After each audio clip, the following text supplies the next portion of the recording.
कि जो पद दिए गए हैं हमें और जो कार्य दिए गए हैं, क्या आप उसका पालन कर रहे हैं? तो उसको शासन चलाने के लिए संविधान का रहना जरूरी है, ठीक है ना। तो देखते हैं संविधान क्या है। संविधान, आज बात करें तो संविधान में पहले जब संविधान लागू हुआ था तब टोटल 395 अनुच्छेद थे। कितने अनुच्छेद थे? 395 अनुच्छेद, आर्टिकल, यानी कि भाग कितने थे? टोटल 22 भाग थे। वर्तमान में तो 25 हो चुके हैं भाग, और अनुच्छेद भी बढ़कर 450 के ऊपर हो चुके हैं। लेकिन जब संविधान लागू हुआ था तब भाग 22 ही थे और अनुच्छेद 395 ही थे। तो भाग 22 यानी भाग का मतलब होता है चैप्टर, जैसे चैप्टर 1, चैप्टर 2, चैप्टर 3। चैप्टर 1 में कुछ दिया रहता है, उसके बारे में अपन डिटेल से पढ़ते हैं। ऐसे ही भाग 22 है, भाग 22 में सारी चीज़ें डिटेल से दी गई हैं। राष्ट्रपति का पद, लोकसभा का पद, कानून मंत्री, जगन मंत्री, फलाने मंत्री, जगन मंत्री का काम कर रहे हैं, कहाँ नहीं कर रहे, कौन हटा रहे, कौन कौन वेतन, क्या लाख, क्या नहीं, सारी चीज़ें जहाँ में लिखी। को झाड़ू लगा रहा है, को नहीं लगा रहा है, को पोंछा लगा रहा है, को नहीं लगा रहा है, कौन को पैसा नहीं दे रहा है, कौन से कौन की लड़ाई हो रही, को काय में जा रहा है, सारी चीज़ें जहाँ में दी गई हैं संविधान में। तो संविधान को चलाने का तरीका ही संविधान कहलाता है। शासन चलाने का तरीका को संविधान कहते हैं, ठीक है ना। तो भाग 22 में से हम केवल भाग 1 पढ़ेंगे आज। भाग 1 यानी कि चैप्टर 1 में क्या है? चैप्टर 1 में अनुच्छेद 1 से 4 तक का वर्णन किया गया है। अनुच्छेद 1 से लेकर 4 तक का वर्णन किया गया है। टोटल अनुच्छेद हैं 395, लेकिन भाग 1 में केवल अनुच्छेद 1 से लेकर 4 तक, यानी कि टोटल 4 अनुच्छेदों का वर्णन किया गया है। तो आइए हम देखते हैं अनुच्छेद 1 से लेकर 4 तक के बारे में। थोड़ा सा समझ लेते हैं कि हमारा भारत क्या है। तो अनुच्छेद 1 में समझते हैं सारी चीज़ें, जो भी चीज़ें हैं सारी चीज़ें 1 में समझते हैं। अनुच्छेद 1, अनुच्छेद 1 क्या है? अनुच्छेद 1 में कहा गया है, मतलब हर चीज़ हमारे अनुच्छेदों में लिखी गई हैं। तो अनुच्छेद 1 में कहा गया है कि जो हमारा जो भारत है वो भारत एक राज्यों का संघ है। भारत क्या है? एक राज्यों का संघ। राज्यों का संघ का मतलब, संघ यानी कि यूनियन, यूनियन। संघ का मतलब क्या है? यूनियन। भारत एक राज्यों का संघ है, अच्छी बात है। संघ क्या है? संघ की स्पेलिंग तो दो होती हैं। संघ की एक यूनियन होती है, एक फेडरल होती है, फेडरल होती है। संघ की 2 स्पेलिंग होती हैं, पहली यूनियन होती है, दूसरी फेडरल होती है। तो हमारा भारत कौन सा है? यूनियन है कि फेडरल है? तो हमारा भारत एक यूनियन है। यूनियन का मतलब क्या होता है और फेडरल का मतलब क्या होता है, ये आज आपको समझाते हैं। क्या है फेडरल? 3 चीज़ें होती हैं, एक यूनियन होता है, एक फेडरल होता है, एक होता है परिसंघ बोलते हैं जिसको हिंदी में परिसंघ। कॉन्फेडरेशन इंग्लिश में बोलेंगे, कॉन्फेडरेशन, कॉन्फेडरेशन। पहला है संघ, संघ को 2 हिस्से हैं, यूनियन या फेडरल, इसकी 2 स्पेलिंग है, और परिसंघ की एक है कॉन्फेडरेशन। सबसे पहले परिसंघ को समझते हैं, कॉन्फेडरेशन क्या है। कॉन्फेडरेशन एक वो चीज़ है जिससे राज्य कभी भी अलग हो सकते हैं, यानी कि कई छोटे छोटे राज्य, मान लीजिए ये छोटा राज्य, ये छोटा राज्य, ये छोटा राज्य, ये छोटा राज्य, ये छोटा राज्य, ये छोटा, कई सारे छोटे छोटे राज्य हैं।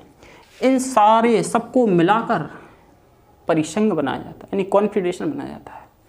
जब सबको बनाकर एक परिसंघ बनाया जाएगा, यानी केंद्र को शक्तियाँ दी जा रही हैं, इन सबको मिलाकर, यानी कि छोटी छोटी शक्तियाँ केंद्र को दी जा रही हैं, तो ये क्या करेंगे? ये कभी भी अलग हो सकते हैं क्योंकि छोटे छोटे राज्य हैं। परिसंघ है, यानी कि इसका एक एग्जाम्पल में जैसे हम आपको आगे बताएंगे, तो क्या छोटे छोटे राज्य मिलकर एक देश का निर्माण करते हैं, उसे परिसंघ कहते हैं। फेडरल क्या है? फेडरल भी सेम भाषा यही है, जो भाषा इसमें है वो भाषा इसी में रहेगी। छोटे छोटे राज्य मिलकर एक देश का निर्माण कर दें, वो फेडरल है। यूनियन क्या है? यूनियन भी एक छोटे छोटे राज्य मिलकर एक देश का निर्माण कर दें, वो भी एक यूनियन है। पर भाई समझ में तो कुछ नहीं आया, जो आपने इसमें बताया वो इसमें अभी पता चलेगा। आपको इसमें पता चला कि इसमें राज्य कभी भी टूटकर अलग हो सकते हैं, यानी कि राज्य मिलकर एक देश तो बन चुका है, लेकिन राज्य उसमें से कभी भी अलग हो सकता है, कभी भी हट सकता है।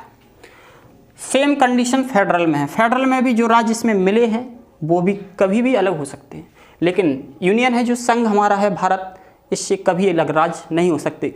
जम्मू कश्मीर अपना अलग से देश बनाओ, लेकिन नहीं बना पाया। क्यों? क्योंकि मेरा भारत क्या है, एक राज्यों का संघ यानी कि यूनियन है, इससे राज्य कभी भी अलग नहीं हो सकते, राज्य कभी भी अलग नहीं हो सकते। रखे हैं ऐसे ईंट रखी है ऐसी, सादा सिंपल ट्रिक से उतारी हमने, ट्रिक से ईंट उतारी और डायरेक्ट ऐसे रख दिए, ऐसे ऐसे ऐसे। तो ये क्या है, इसको हमने डायरेक्ट इसमें से हम कभी भी इसको राज्य मान लीजिए, एक राज्य, दो राज्य, तीन राज्य, ऐसे राज्य हैं, इनमें से हम कभी भी एक राज्य को निकाल सकते हैं, कभी भी निकाल सकते हैं, निकल जाएंगे, यानी कि राज्य टूटकर अलग हो सकते हैं। ये क्या है, हमारा कॉन्फेडरेशन। फेडरल क्या है, इस पर हमने सीमेंट लगा दी, मान लीजिए सीमेंट से हमने घर बना दिया, सीमेंट से मतलब पूरा घर छाया नहीं है, केवल जो हमारी ये दिख रही है ऐसा नहीं किया, केवल सीमेंट से ये उठाई कर दी है। तो फिर भी हम इससे छेनी हथौड़ा से इसको ठोक पीट के इसको निकाल सकते हैं।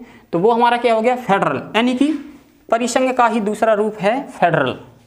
यूनियन क्या है, अब इस पर हमने पूरी छाप कर दी, यानी कि जो हमारी ये प्लस्तर दिखाई दे रहा है नीचे वाला अगल बगल का ये ऐसा सीमेंट से, तो ये है हमारा यूनियन। ये कभी भी अलग नहीं हो सकते हैं, इसको अलग करने में काफ़ी कठिनाइयाँ, यानी संविधान में संशोधन करना पड़ेगा, ठीक है ना। तो अनुच्छेद 1 में क्या कहा है कि भारत एक राज्यों का संघ है। क्या कहा गया था कि भारत एक राज्यों का संघ है, यानी कि यूनियन है। भारत एक राज्यों का संघ यानी कि यूनियन है। अब जितने भी राज्य हैं इनकी चर्चा कहाँ पर की गई है। मान लीजिए अगर कोई कहे कि राजस्थान भारत का राज्य नहीं है तो कैसे माने, तो इसकी भी चर्चा कहीं पर की गई है। तो अनुच्छेद 1 कहता है कि आप यदि आपको राज्य की चर्चा करनी है, यानी कि राज्य कौन सा है हमारा इंडिया का, वो कैसे पता चले, तो अनुसूची 1 में जाइए। अनुसूची 1 यानी कि शेड्यूल नंबर 1 अनुसूची 1 अलग से, टोटल अनुसूची 12 है हमारी। तो पहली अनुसूची में जाएंगे तो आपको सारे राज्यों के नाम मिल जाएंगे कि बिहार हमारा राज्य है, उत्तर प्रदेश राज्य, मतलब जितने भी राज्य हमारे हैं भारत के वो सारे राज्य हमारे 28 राज्यों टोटल इसमें आ जाएंगे। टोटल राज्य कितने हैं, 28 राज्य, 8 यूटी यानी कि केंद्र शासित प्रदेश, और अर्जित क्षेत्रों की संख्या है 0। अर्जित क्षेत्र क्या होते हैं, मान लीजिए कोई अपना भारत देश है, तो भारत देश ने क्या किया, अपने संविधान में पहले से ही इसमें एक जगह छोड़कर रखी है अर्जित क्षेत्र। कोई यानी दूसरा देश है, यदि उसको अपन ग्रहण करना चाहें तो आप जब भी ग्रहण करेंगे तो वो क्षेत्र इसमें आ जाएगा, अर्जित क्षेत्र में। तो अनुसूची 1 में 28 राज्यों की चर्चा की गई है, 8 यूटी की और अर्जित क्षेत्रों की चर्चा की गई है, ठीक है ना। अनुच्छेद 2 कहता है, अनुच्छेद 2 क्या कहता है कि किसी भी विदेशी राज्य, कोई भी विदेशी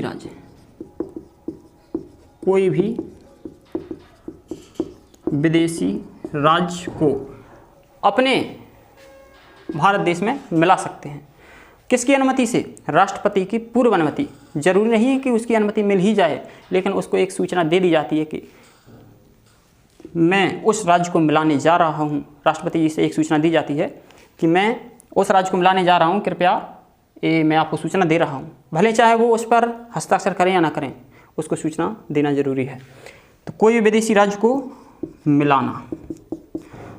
अनुच्छेद 2 क्या कहता है, कोई भी विदेशी राज्य को अपने भारत देश में मिला लूँ। और अनुच्छेद 3 क्या कहता है, अनुच्छेद 3 कहता है कि जो विदेशी राज्य आपने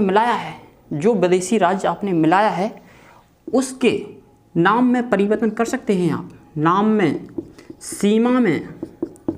सीमा में, उसके क्षेत्रफल में, मतलब कोई भी परिवर्तन कर सकते हैं आप। पहले उसको मिला लीजिए, या जो वर्तमान राज्य हैं आपके, जो वर्तमान राज्य हैं, इनके सीमा या नाम में परिवर्तन कर सकते हैं। जैसे मध्य प्रदेश से टूटकर मध्य प्रदेश से छत्तीसगढ़ अलग हुआ था, मध्य प्रदेश से छत्तीसगढ़, और उत्तर प्रदेश से उत्तराखंड हुआ था, और बिहार से हुआ गया था झारखंड।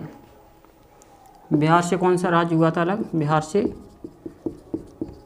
झारखंड। उनके नाम में, सीमा में, क्षेत्र में या वर्तमान राज्य में कोई भी परिवर्तन कर सकते हैं। जैसे कि मध्य प्रदेश से टूटकर जैसे छत्तीसगढ़ अलग हो गया था, उत्तर प्रदेश से उत्तराखंड अलग हो गया, बिहार से झारखंड अलग हो गया था, ठीक है ना। और ये पूर्व राष्ट्रपति की अनुमति के द्वारा होता है। अब अनुच्छेद 4 में देखते हैं। अनुच्छेद 4 क्या कहता है कि जो आपने अनुच्छेद 2 के द्वारा, अनुच्छेद 2 व अनुच्छेद 3 का उपयोग किया है, जो आपने अनुच्छेद 2 व अनुच्छेद 3 का उपयोग किया है, उसमें आप राष्ट्रपति की अनचाहे अनुमति के बिना भी ये कार्य कर सकते हैं। यानी कि उनकी पूर्व अनुमति के बिना भी आप इस कार्य को कर सकते हैं।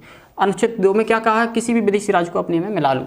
और अनुच्छेद 3 क्या कहता है, जो राज्य आपने मिलाया है या जो राज्य आपके वर्तमान है उसके नाम में, सीमा में या उसके क्षेत्रफल में ये वाला क्षेत्र काटकर आप दूसरे को दे सकते हो, ये वाला काटकर आप इधर दे सकते हो।